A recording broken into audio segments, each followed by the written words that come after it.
In the vast reaches of space, connections sometimes form in unexpected ways. Lyra Novel sat in her small apartment on the Trillion space station, her purple skin glowing softly in the dim light as she scrolled through profile after profile on cosmic connections. The dating platform had gained popularity across the galaxy, especially after Earth had joined the Galactic Federation just 8 months ago. As a xenobiologist, Lyra had always been fascinated by other species, but her interest in humans went beyond scientific curiosity. Trillions were known for their logical minds and telepathic abilities, but generations of selective breeding had left her people emotionally stunted. Many young Trillions now looked outward for partners, seeking the emotional depth their own kind had engineered away. Another day, another disappointment, Lyra muttered as she rejected a Vortian merchant's profile. Her 4 fingers tapped impatiently on her desk as the algorithm searched for new matches. Suddenly, the screen flashed with a notification. New species match found. Human, 98.7% compatibility. Lyra's skin flashed bright yellow with surprise. The algorithm rarely suggested compatibility ratings above 80% for cross-species matches. She quickly opened the profile. The human was named Jung Kim, from a place called Seoul on Earth. His profile showed a man with dark hair, warm eyes, and a shy smile. He was an aerospace engineer who enjoyed hiking, reading old paper books, and building model spaceships, a hobby that made Lyra's skin pulse with amusement. Humans still found spacecraft novel enough to create miniature versions for fun. Without overthinking, she sent a connection request. Meanwhile, on Earth, Jun was having dinner with his friends when his phone buzzed. He had joined Cosmic Connections as a joke after Han dared him to try dating someone from another world. None of them expected the app to actually find him a match. "Guys, I just got an alien match," Jun said, staring at his phone in disbelief. His friend Min almost choked on his drink. "No way. What kind of alien?" Jun opened the notification. The profile showed a humanoid female with purple skin that seemed to shimmer with internal light. She had large, almond-shaped eyes that were completely silver, no visible nose, and a small mouth. Her profile listed her as Lyra Novel, a Trillion xenobiologist interested in discovering emotional connections beyond my world. "She's purple," was all Jun could say. "Are you going to accept?" Han asked, peering over his shoulder. Jun hesitated. He had never considered that he might actually match with someone. The whole thing had been a joke. But something about Lyra's profile intrigued him. Her description of searching for emotional connections, her scientific curiosity, her love of Earth music. Before he could talk himself out of it, he pressed Accept Connection. 3 days later, they scheduled their first video call. Jun cleaned his small apartment frantically and even put on a nice shirt, then felt silly for caring about his appearance for an alien who probably had completely different beauty standards. When Lyra's face appeared on his screen, Jun was struck by how her skin seemed to pulse with light. "Hello, Jung Kim of Earth," she said, her voice melodic and slightly electronic through the translation software. "I am pleased to make your acquaintance." "Hi, Lyra," Jun replied, suddenly feeling awkward. "It's nice to meet you too." There was an uncomfortable silence before both tried to speak at once. "Sorry, you go first," they said simultaneously, then laughed. Lyra's skin pulsed pink. "Is my translator malfunctioning, or do we keep saying the same things?" "No malfunction," Jun smiled. "Just awkward first date coincidence." "Is this a date?" Lyra asked, her skin shifting to a deeper pink. "I'm still learning human customs." Jun felt his face grow warm. "I guess it could be, if you want it to be." That first conversation lasted 3 hours. Lyra explained that Trillion skin changed colors based on emotions. Pink for embarrassment or attraction, blue for sadness, yellow for surprise. Jun told her about Earth and showed her his collection of model spaceships, including one that was hilariously inaccurate compared to real vessels. "That looks nothing like a Class 4 transport." Lyra laughed, her skin glowing orange with amusement. "Well, Humans made this before we knew what real spaceships looked like, June explained. They began talking daily. June found himself rushing home from work to call Lyra, and she rearranged her research schedule to match Earth time. They shared details about their worlds, their families, their hopes. June taught Lyra Korean phrases, and she showed him how trillions use telepathy to create living art. Beautiful mental images shared between minds. 1 month into their digital relationship, Lyra made a decision. During their call, her skin turned a resolute green. June, I've been accepted for a research position on Earth's orbital station. I'll be studying human biology and culture for 6 months. Would you want to meet in person? June's heart raced. Meeting an alien, meeting Lyra, in real life was both terrifying and exciting. Yes, he said without hesitation. I'd like that very much. Lyra's skin glowed with the brightest gold he had ever seen. Then I'll see you in 2 weeks, June Kim of Earth. As they ended the call, neither could have predicted how their lives would change, or how their simple connection would eventually challenge the very foundations of both their worlds. Over the next few weeks, June and Lyra's digital courtship blossomed across the stars. Every day at precisely 8:00 p.m. Seoul time, which Lyra had programmed as connection hour in her personal schedule, they would call each other.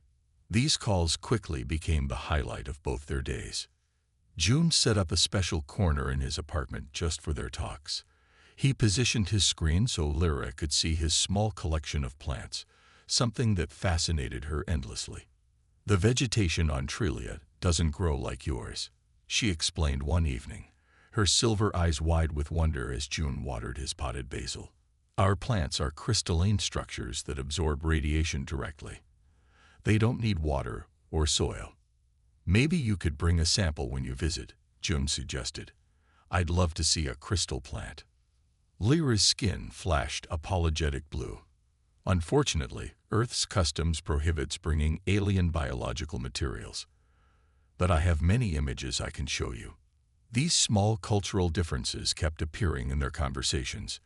June learned that trillions considered it polite to make direct eye contact during the entire conversation, while Lyra discovered that humans found this intensity uncomfortable. They worked out a compromise. She would look away every few minutes to give him a break. Tell me about your family, Lyra asked during their 12th call. Her skin had settled into a comfortable lavender shade that June now recognized as her relaxed state. I have 2 parents, Sue and Da. My father works in robotics, and my mother teaches music at a university. I also have one older sister named Hannah who lives in Canada, June explained. What about your family? Lyra's skin darkened slightly. Trillions don't have the same family structures as humans. We're raised in education centers by community caretakers. I know my biological donors. That's what we call parents. But we don't maintain close relationships. That sounds lonely, June said softly. It's efficient, Lyra replied, but her skin flashed a quick, sad blue. Though lately, many young trillions are questioning our traditional ways. It's partly why I'm interested in humans. Your species values emotional bonds so deeply. As the days passed, their conversations grew more personal. June shared his childhood dreams, his career struggles, and his fear of never finding someone who truly understood him. Lyra revealed her status as something of an outcast on Trilia due to her excessive emotionality, and her controversial research suggesting that Trillian genetic engineering had gone too far. My people have been selectively breeding for logic and telepathic ability for over 15 generations, she explained. We've systematically removed what we call emotional interference from our genetic makeup, but I believe we've lost something valuable in the process. One evening, after nearly a month of daily calls, a translation error led to an unexpected intimacy. June had used a Korean expression that roughly meant "I miss you," but Lyra's translator converted it to the Trillian phrase, "For my essence yearns for your presence," a deeply romantic declaration in her culture. Her skin instantly blazed bright pink. June. I feel the same way. but I didn't expect you to express it so directly. Confused but intrigued by her reaction, Joan asked what she thought he had said. When she explained, he blushed deeply but didn't correct the misunderstanding. The truth was, he had begun to miss her when they weren't talking. The translator wasn't completely wrong, he admitted shyly. From that point on, their relationship deepened.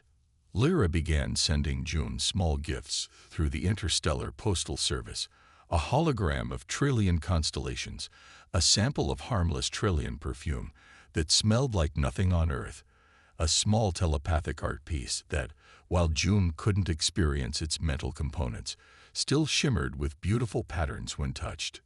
June, in turn, sent her pressed flowers, Korean snacks approved for trillion consumption, and recordings of street sounds from Seoul that Lyra would listen to while falling asleep. 2 days before her scheduled arrival at Earth's orbital station, they had their most serious conversation yet. "June, I need to tell you something important," Lyra said, her skin a nervous yellow-green. "My decision to study on Earth wasn't just for research. The Trillion Genetic Council has been pressuring me to enter a matched pairing with another scientist. It's considered our civic duty to produce offspring with optimal traits. And you don't want that?" June asked carefully. "I want to choose for myself," she replied. "And I think I might be choosing you." June's heart raced. "Is that even possible? I mean, genetically speaking." Lyra's skin pulsed with a gentle pink. "Trillions and humans can't reproduce naturally, if that's what you're asking. But that's not why I'm drawn to you. I'm drawn to your kindness, your curiosity, your capacity for emotion that hasn't been bred out." "I'm drawn to you too," June admitted. "But what happens when we actually meet? What if there's no chemistry in person?" Lyra's laugh sounded like musical chimes. "Chemistry is literally my specialty, June, and I have a hypothesis that we'll have plenty of it." Her skin glowed golden with happiness. 2 more days, and we can test this theory." As they ended their call, both felt a mixture of excitement and fear. Their digital courtship had created a connection across species, cultures, and 23 light-years. Soon, they would discover if that connection could flourish in the same physical space. The galactic transit station orbiting Earth glowed like a silver ring against the blue planet. Ships of various sizes and designs docked at its many ports, bringing visitors from across the stars. Today, one particular ship carried precious cargo for Jun Kim, the trillion xenobiologist who had captured his heart through a screen. Jun had barely slept the night before. He had taken the orbital shuttle up from Seoul, his stomach in knots the entire journey. Now he stood in the interstellar arrivals area, clutching the small bouquet of flowers. He had researched carefully to make sure none would cause an allergic reaction to trillion biology. Flight T-237 from Trillia Central Station has now docked at Port 14, announced a pleasant automated voice. Passengers will begin disembarking shortly. Jun checked his appearance one last time in the reflection of a window. He had chosen a simple blue shirt and black pants. Nothing too flashy, but he had made an effort. He wondered if Lyra would look exactly like she did in their calls, or if the video quality had hidden details. The arrival gate opened, and various beings began to emerge. A family of tall, tentacled creatures moved past, followed by a group of what looked like floating orbs of light. Then Jun saw her. Lyra stepped through the gate, looking slightly disoriented. In person, her purple skin had subtle patterns that weren't visible on video calls, delicate swirls that moved and shifted like clouds. She wore a simple silver garment that reflected light in mesmerizing ways. When she spotted Jun, her skin immediately brightened to a vibrant rose color. "Jun Kim of Earth," she said softly, stopping a few feet away from him. "Lyra Novel of Trillia," he replied, his voice cracking slightly. For a moment, neither moved. All their comfortable conversations suddenly seemed distant as the reality of their different species became unavoidably apparent. Jun was struck by how alien she truly was. The shimmer of her skin, the silver eyes without pupils, the graceful way she seemed to float rather than walk. Then Lyra spoke again, this time without using the translator device, attempting human language herself. "I am happy to meet you." Her natural voice had a musical quality, like chimes in the wind. June smiled and held out the flowers. "These are for you. They're safe for trillions," I checked. Lyra reached for the bouquet, and as her four-fingered hand touched his, a small spark jumped between them. Both pulled back in surprise. "I'm sorry," Lyra exclaimed, her skin flashing yellow with alarm. Trillions sometimes carry a slight electromagnetic charge, especially after space travel. "It's okay," June laughed, "just unexpected." The awkwardness broken, they made their way to the station's transport hub. Lyra had been assigned temporary housing in the extraterrestrial research quarter near Seoul University. June had offered to show her around Earth during her adjustment period. Their first physical outing together was nothing like their smooth digital conversations. In the shuttle back to Earth, Lyra became visibly uncomfortable as they entered the atmosphere. "Earth's gravity is stronger than I expected," she explained, her skin turning a sickly green. "And the oxygen content is quite rich."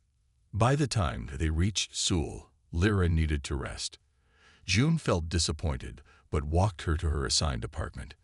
"Maybe tomorrow will be better," he said hopefully. "Yes, tomorrow," she agreed weakly. The next day brought new challenges. June took Lyra to a quiet park, thinking natural surroundings would be pleasant. Instead, she was overwhelmed by the cacophony of sounds. Birds, insects, children playing, even the rustle of leaves. "On Trelia, most communication is telepathic," she explained. "Our environments are much quieter. Their carefully planned lunch at a restaurant specially certified for alien dietary needs went no better. The chef had prepared what was supposed to be trillion-friendly food, but Lyra could barely eat a bite. "It's the spices," she said apologetically. "They're similar to what we use, but still different." By evening, as June walked her back to her apartment, silence hung between them. The easy connection they had formed through screens seemed to be evaporating in the face of physical reality. At her door, Lyra's skin had dimmed to a dull purple. "This isn't going as I imagined," she admitted. "No," June agreed sadly. "It's not." They stood awkwardly, neither wanting to end the day on such a disappointing note. "Maybe we rushed things," June suggested. "Maybe we need more time to adjust to each other." Lyra nodded. "Logical. We should." She stopped mid-sentence as a group of students passed by, one playing music from a portable speaker. The melody, a classical Korean piece, floated through the air. "That music," Lyra whispered, her skin suddenly brightening. "It's beautiful." "It's a traditional Korean song," June explained, "about longing for someone far away." Without warning, Lyra reached for his hand. This time, there was no spark, just the strange sensation of her smooth skin against his. "This is how humans show affection, yes. Holding hands." June nodded, too surprised to speak. "On Trelia, we would share thoughts directly," she said. "But I'm learning to appreciate physical connection." Her skin pulsed with gentle waves of pink and gold. "The challenge doesn't mean we were wrong about our compatibility, June. It just means adjustment takes time." As they stood there hand in hand, listening to the distant music, June felt something shift between them. The awkwardness remained, but beneath it was something stronger. A determination to bridge their differences. "Tomorrow," June said with renewed confidence, "I'll come here, and you can show me how to prepare proper trillion food. We'll start simple." Lyra's skin glowed brighter. "I would like that very much." When they finally said goodnight, both knew their journey would be more difficult than their video calls had suggested. But as Lyra watched June walk away, her skin rippling with layers of emotion no trillion would understand, she felt certain that some connections were worth the struggle. After 2 weeks of careful adjustments and daily visits, Lyra and June had established a delicate routine. Lyra had finally acclimated to Earth's gravity and oxygen levels, and June had learned which foods, sounds, and environments were comfortable for her. They were finding their way to each other, step by step. Then came the call that would test their growing bond. June's parents had heard about his special friend from the stars and insisted on meeting her. "My parents want to have us over for dinner," June told Lyra as they walked through the quiet botanical garden that had become their favorite spot. The early morning hours meant fewer people and less noise for Lyra's sensitive hearing. Lyra's skin flashed a nervous yellow. "Family gatherings are important in human culture, correct? This is a significant step." "Yes," June admitted, "but you don't have to go if you're not ready." Lyra's color shifted to a determined blue-green. "I want to understand all aspects of human life, and your family is important to you. I should meet them." That Saturday, they took a train to June's family home in the suburbs. Lyra wore a special environmental suit under her clothes, a thin, nearly invisible layer that helped regulate temperature and filter air. She had also taken medication to reduce her skin's color fluctuations, not wanting to display her emotions quite so openly to strangers. "Remember," June said as they approached the house, "my mother tends to ask very direct questions. It's not rudeness. She's just curious, and my father might be quiet at first, but once he starts talking about engineering, it's hard to get him to stop." Lyra nodded, her skin showing just a hint of nervous yellow despite the medication. "On Trilia, we would perform a mind-touch greeting to establish boundaries and intentions. Without that, I feel unprepared." The door opened before they reached it. June's mother, Sue, stood there with an excited smile that only faltered slightly when she saw Lyra up close. "Welcome," she said, recovering quickly. "Please come in. I've been cooking all day. The Interspecies Relations Office sent me recipes approved for trillion digestion." Lyra bowed slightly, a gesture she had practiced with June. "Thank you for your hospitality, Mrs. Kim." Inside, June's father, Da, stood awkwardly by the living room table. His eyes widened at Lyra's appearance, but he offered a polite bow. The first hour was filled with careful small talk. Sue asked about Trilia's climate, architecture, and social structures, while Da mostly observed. Lyra answered politely, though June could tell from the slight greenish tint to her skin that she was becoming overwhelmed. Dinner brought the first major clash. Sue had prepared what the official guidelines called trillion-safe stew. But when Lyra took her first bite, her skin instantly flashed bright red, a warning sign June had never seen before. "Lyra?" he asked with concern. She was trying not to cough. "I'm sorry," she managed to say. "There must be a spice that wasn't properly tested." Sue was mortified. "Oh dear. The recipe said mild peppers were safe." "Trillions process capsaicin differently," Lyra explained. "Drinking water. What's mild for humans can be quite intense for us." The meal continued awkwardly until Da, who had been quiet, suddenly asked, "Is it true that trillion spacecraft use quantum entanglement for communication?" Lyra's skin brightened. "Yes, it allows for instant communication regardless of distance. I'm surprised you know about that technology." "I've been reading research papers since June mentioned you," Da admitted. "The engineering principles are fascinating." For the next hour, Lyra and Da discussed interstellar propulsion systems, quantum mechanics, and engineering challenges, while June and his mother watched in amazement. Da had never spoken so animatedly to any of June's previous partners. As the evening was winding down, Sue pulled June into the kitchen while Lyra and Da continued their technical conversation. "She's very different," Sue said cautiously. "I know, Mom. But the way she looks at you, that's not different at all." Sue smiled. "Love looks the same, even on purple skin." Later that night, as they took the train back to the city, Lyra leaned her head against June's shoulder, another human gesture she had adopted. "Your father is brilliant," she said. "I see where you get your mind for technical details." June smiled, And my mother, I know she can be intense. She cares deeply for you. That's clear even without telepathy." Lyra paused. "The dinner was challenging, but meeting your family helped me understand you better." Jun hesitated before asking the question that had been on his mind. "Do you ever wish I could experience your culture the way you're experiencing mine? I feel like you're doing all the adapting." Lyra's skin pulsed with soft pink waves. "Actually, I've been thinking about that. There is a way you could experience a small part of Trillian connection." Her voice became shy. "Trillians can share emotional impressions through touch with compatible species. It's not full telepathy, but it's something." "You mean we could connect that way?" "We would need permission from my research supervisors. It's not commonly done with humans." Her skin darkened with intensity. "But I would like to try, if you're willing." The train slowed as it reached their stop.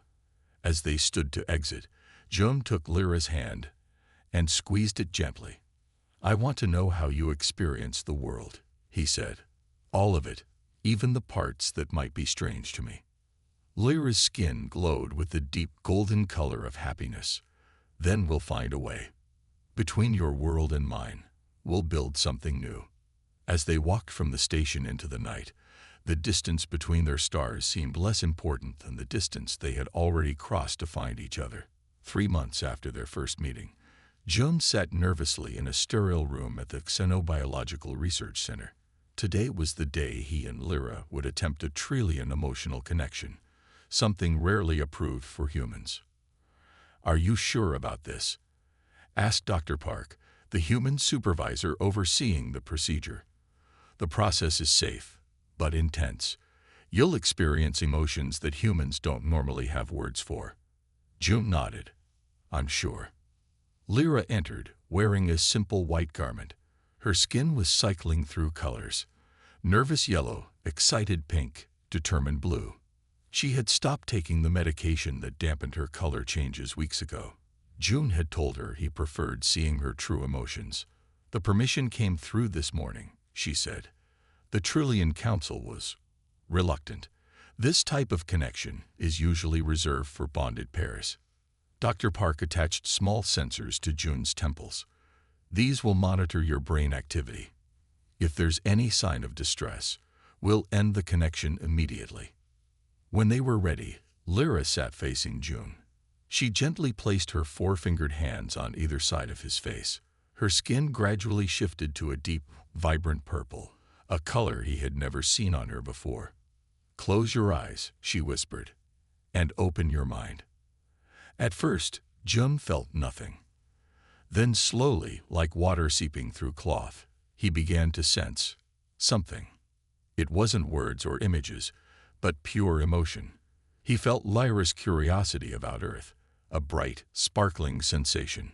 Then deeper feelings emerge: her scientific passion, her loneliness among her own kind, and finally, something warm and golden that he somehow knew was her feeling for him.